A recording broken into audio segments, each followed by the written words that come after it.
Poucos skatistas tiveram uma carreira tão meteórica quanto a do Terry Kennedy, e quase nenhum teve uma queda tão brusca na carreira. Terry Kennedy saiu das ruas de Long Beach, virou um dos skatistas mais hypados do mundo, literalmente status de celebridade, e terminou preso por 5 anos, um dos casos mais trágicos da cena. Essa não é só a história de um skatista profissional, é a história de talento, fama, caos e consequências.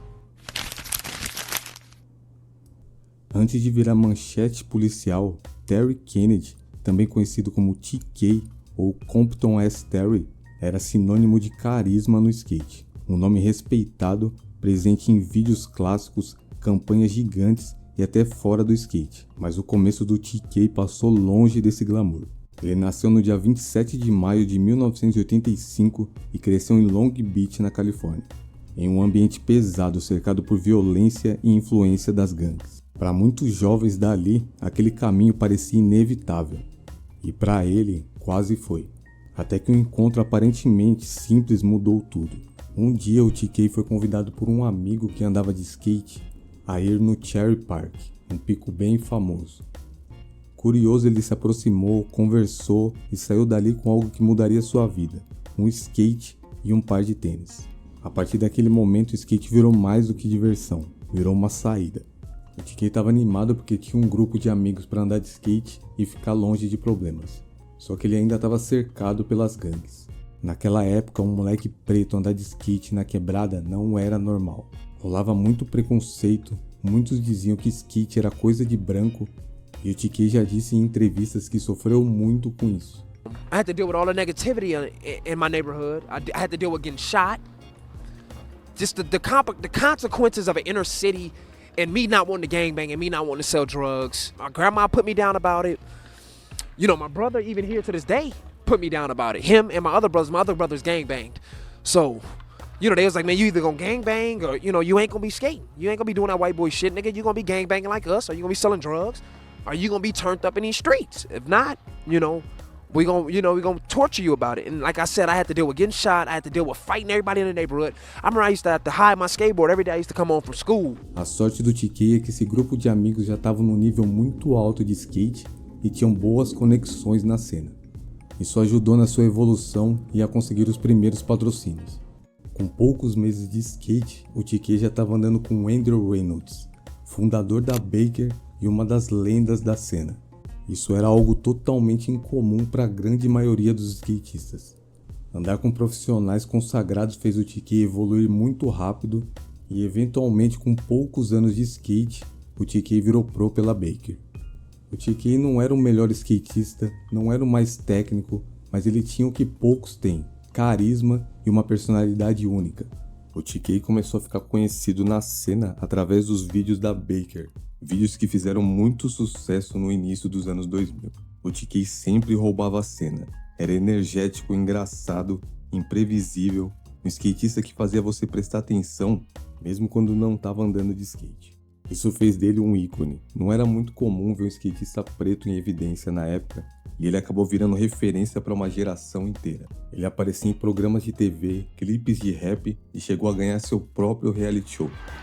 Com a fama vieram os contratos, dinheiro e uma vida que poucos skatistas na época tinham acesso. E o TK fazia questão de mostrar tudo isso: carros, joias, casas e tudo que fazia parte da imagem. Ele não era só um skatista, era puro entretenimento. Mas no skate, como na vida, nada dura para sempre. Com o passar dos anos, o skate do TK começou a ficar em segundo plano. Enquanto outros da mesma geração continuavam evoluindo, filmando e competindo, o TK parecia estagnado.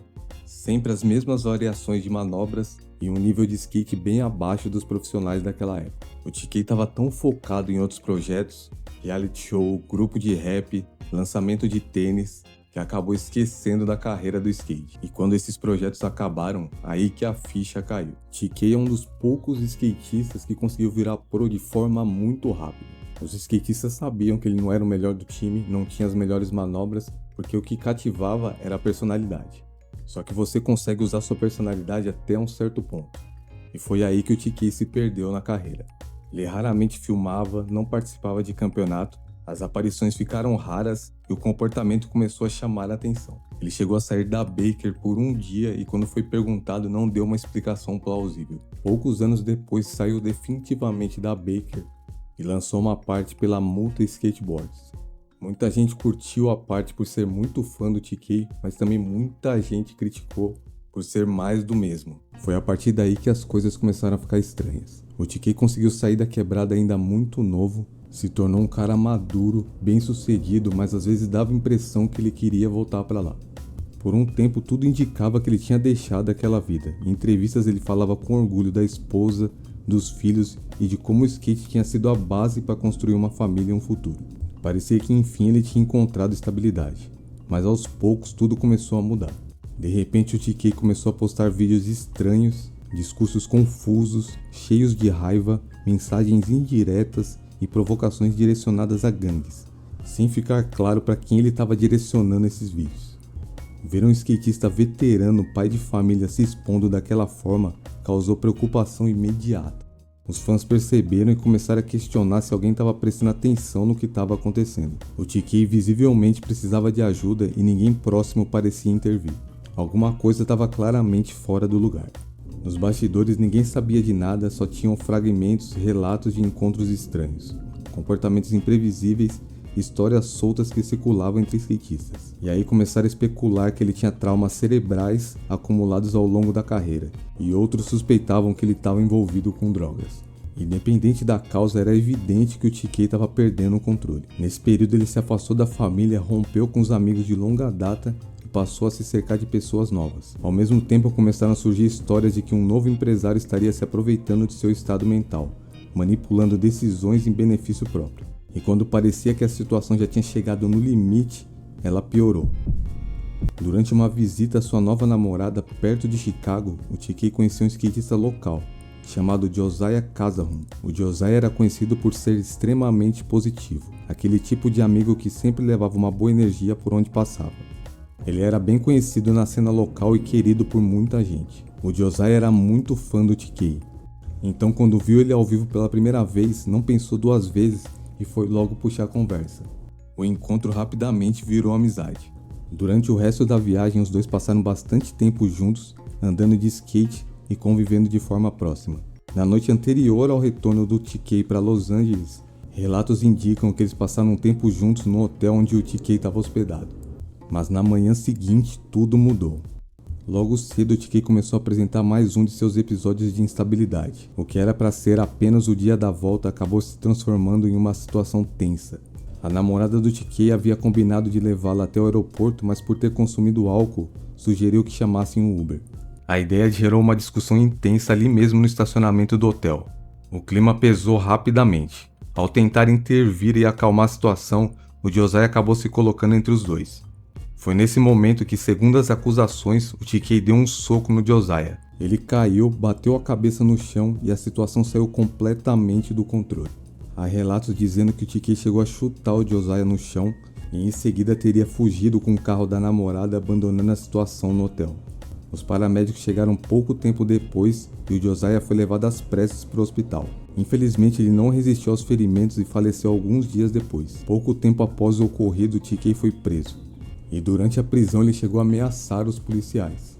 Nos dias seguintes a situação ficou ainda mais estranha. O novo empresário do TK assumiu o controle do seu Insta, passando semanas promovendo negócios duvidosos, publicando postagens enigmáticas e conteúdos considerados de mau gosto. O perfil acabou sendo retirado do ar, mas o comportamento levantou ainda mais suspeitas. Esse empresário havia sido visto com o TK algumas vezes antes da prisão e devido a essas atitudes estranhas, muita gente queria saber se ele realmente estava ajudando o TK ou se aproveitando da sua fragilidade mental. O próprio empresário negou qualquer manipulação e chegou a afirmar em entrevista que teria salvado o TK de ficar sem teto. Como quase nada se sabe sobre essa pessoa, é difícil separar o fato de especulação. Ainda assim, a relação entre os dois sempre pareceu no mínimo estranha. E talvez a verdade completa nunca venha à tona. O que se sabe é que meses depois o TK foi julgado pelo incidente no hotel e condenado a 10 anos de prisão. 5 por agressão grave e mais 5 por ameaçar um agente público. Durante o julgamento, relatos apontam que o TK não demonstrou arrependimento, encarando a família do Josiah e chegando a fazer gestos ofensivos.